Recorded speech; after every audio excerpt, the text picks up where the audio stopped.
relance économique, la Chambre de commerce locale presse Québec d'agir. Montmagny, Bernard Boulay veut redonner une voix forte au district numéro 3. Cap-Saint-Ignace, 4 ans de succès pour le marché tradition, repris par la coop de Montmagny.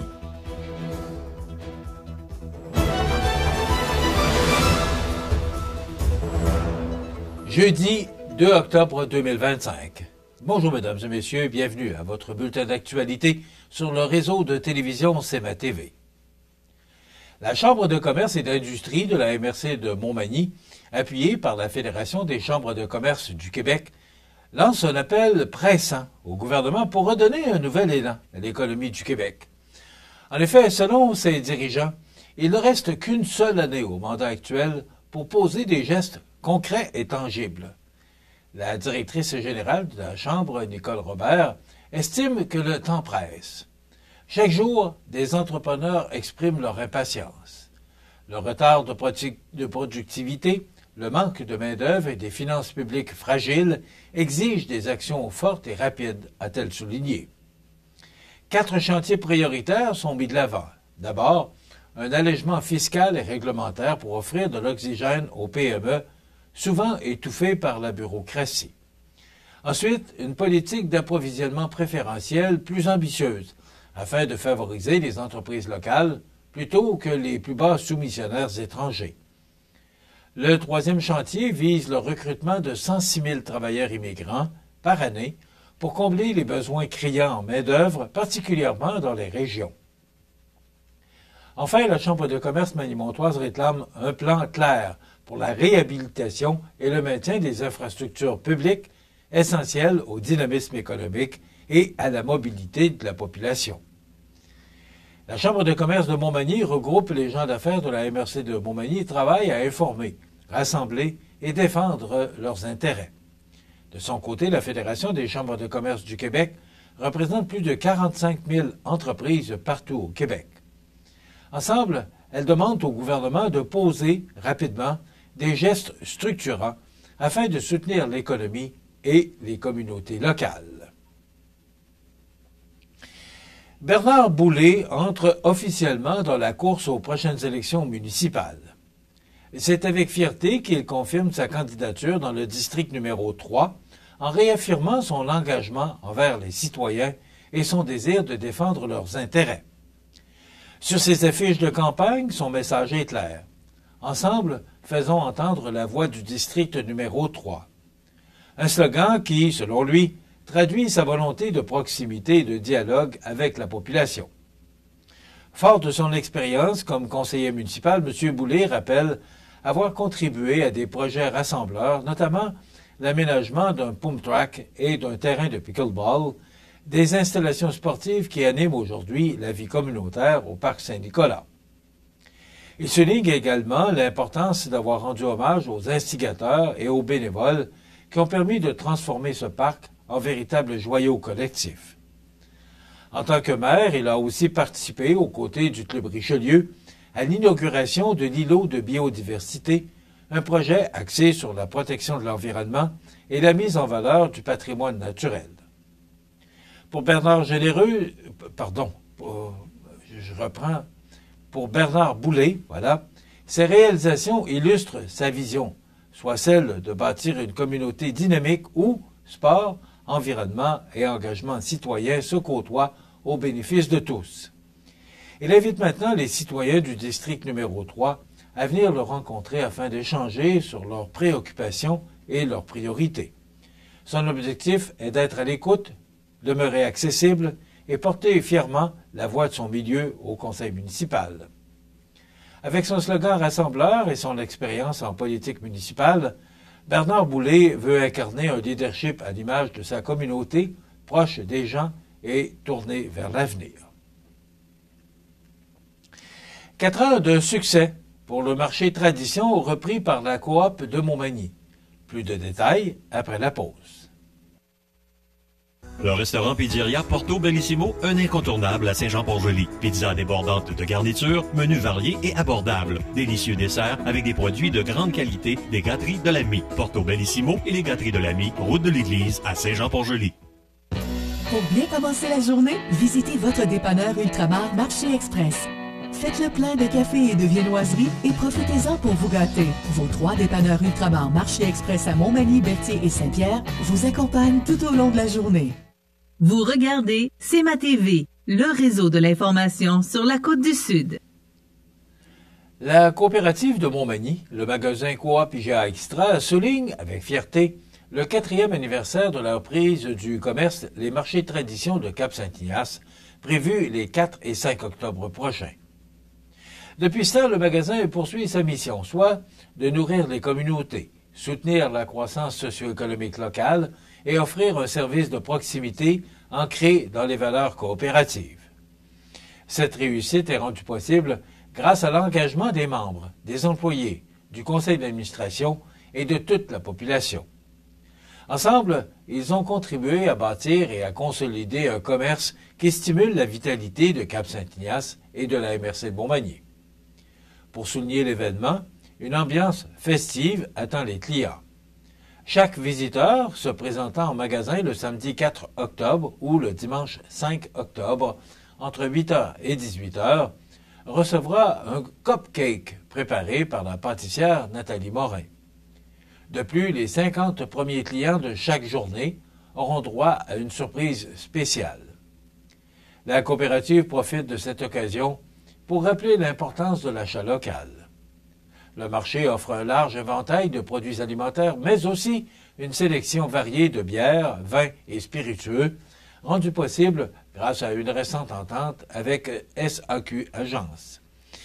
L'équipe du magasin remercie chaleureusement la communauté pour ses 4 années de fidélité et confirme son engagement à continuer de faire rayonner les valeurs coopératives en offrant un service de qualité qui répond aux besoins de la population. La MRC de Kamouraska dresse un bilan très positif de la 2e édition de la Journée de l'habitation, tenue le 25 septembre au Centre socioculturel de Saint-Pascal. Plus de 60 participants, issus des milieux municipaux, communautaires, institutionnels, politiques et économiques, se sont réunis pour discuter des enjeux liés au logement dans la région. Tout au long de la journée, les échanges ont mis en lumière les défis actuels, mais aussi les possibilités d'action. Parmi les pistes envisagées, la création d'un fonds régional en habitation a particulièrement retenu l'attention.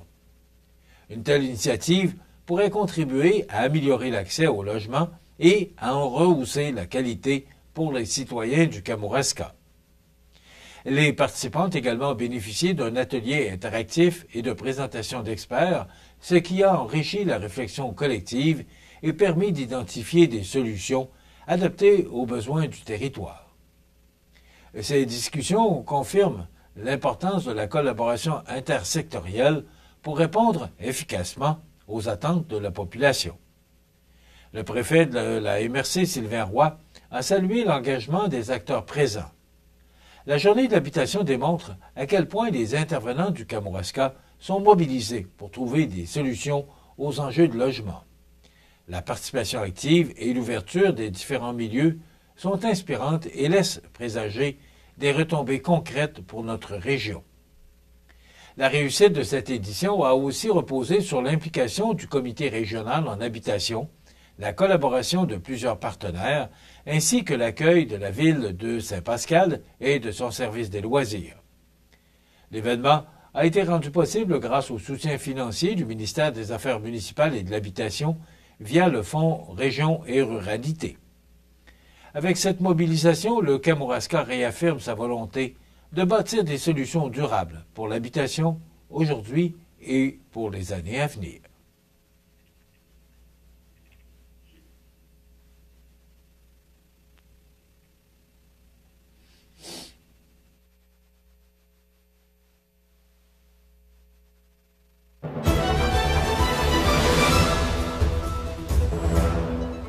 Au sport, sous un soleil radieux, la 9e édition de la course aux couleurs du Sud a connu un succès sans précédent le 20 septembre dernier.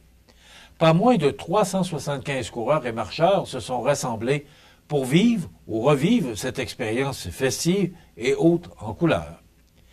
Dès 10 heures le matin, les participants du parcours familial d'1 kilomètre ont donné le coup d'envoi dans la bonne humeur et l'excitation sous un nuage de mousse et de poudre colorée. Les parcours de 5 et 10 kilomètres ont également attiré de nombreux adeptes, tous heureux d'avoir relevé leur défi. À l'arrivée, les sourires et la satisfaction étaient palpables. Pour la directrice du Centre d'entraide familiale, organisateur de l'événement, Mme Lisanne Tanguay, ce succès repose sur la mobilisation de toute une communauté. Nous sommes fiers d'avoir, encore une fois, augmenté le nombre d'inscriptions. Toute l'organisation s'est bien déroulée grâce au travail et à la collaboration de chacun. Le rapport est précieux. Cette édition 2025 mettait un accent particulier sur la santé mentale positive. Plusieurs organismes étaient présents pour échanger avec les participants, dont Santé mentale Québec-Chaudière-Appalaches, le Trait d'Union, l'ANCRE, ainsi que le travailleur de rue de la CDC, ici Montmagny-Lillet. Leur présence visait à rappeler l'importance de briser les tabous et de créer des espaces favorisant le mieux-être collectif. La générosité des partenaires a aussi marqué cette journée. Plus de 9 000 $ en commandites ont été amassés grâce, notamment, au soutien du partenaire officiel, les ambulances Lillet-Sud. Ces fonds serviront à financer des projets destinés à améliorer la santé mentale et à favoriser les liens entre les jeunes et leur communauté. La course aux couleurs du Sud s'impose ainsi non seulement comme un rendez-vous sportif et festif, mais aussi comme un mouvement de solidarité régionale qui contribue concrètement au mieux-être de la population. Et dans la première rencontre disputée samedi soir dernier dans la Ligue de hockey olympique de Montmagny, le restaurant La Rive rendait visite au pavage Jéricho. La partie a démarré en force avec le Jéricho qui a ouvert la marque tôt en première période. Mais, après un début plus lent, La Rive a répliqué en deuxième période avant de prendre complètement le contrôle du match. Grâce à une offensive percutante, l'équipe s'est imposée par la marque de 5-3. Olivier Chouinard s'est particulièrement distingué avec 2 filets, tandis que ses coéquipiers, Jean-Michel Caron, Benoît Picard et Marc-André Fortin, ont également touché la cible. Du côté du pavage Jéricho, Mathis Boucher a inscrit 2 buts et Tommy Jalbert a ajouté le 3e. La deuxième rencontre opposait Armoire-Mathurin au groupe MG. Privé de profondeur avec seulement 6 joueurs en uniforme, Armoire-Mathurin n'a pu rivaliser. Le groupe MG a dominé la rencontre du début à la fin, s'imposant sans appel 7-0. Mathieu Martin a brillé avec un tour du chapeau soutenu par les buts de Jean-François Morissette, Frédéric Caron, David Boulay et Tristan Caron. Martin a d'ailleurs été nommé joueur offensif de la soirée, tandis que David Goudreau s'est vu attribuer le titre de joueur défensif grâce à ses 3 passes. La Ligue de hockey olympique de Montmagny reprendra l'action ce samedi 4 octobre avec 2 matchs dont le pavage Jéricho contre Armoire-Mathurin à 20h, suivi d'Hockey-Pneus face au restaurant La Rive à 21h30. Voilà ce qui complète votre bulletin d'actualité de ce jeudi 2 octobre. Dans un moment, les prévisions de la météo. Et le menu de cette émission du 2 octobre, dans quelques instants, on vous présente la chronique Cultiver sa santé mentale avec Mélissa Boilard, directrice générale de l'organisme Le Trait d'Union. Et on reçoit aujourd'hui un candidat à la mairie, cette fois à Saint-Pierre-de-la-Rivière-du-Sud, M. Christian Collin. Audrey Saint-Pierre nous montrera ses trouvailles à l'animalerie de Montmagny. Il y aura la chronique La Pouponnière et bien sûr, il y aura les grands titres de l'actualité et on terminera avec les avis de décès. C'est ce qu'on vous propose comme menu de ce jeudi 2 octobre. Je vous souhaite donc une excellente émission à notre antenne.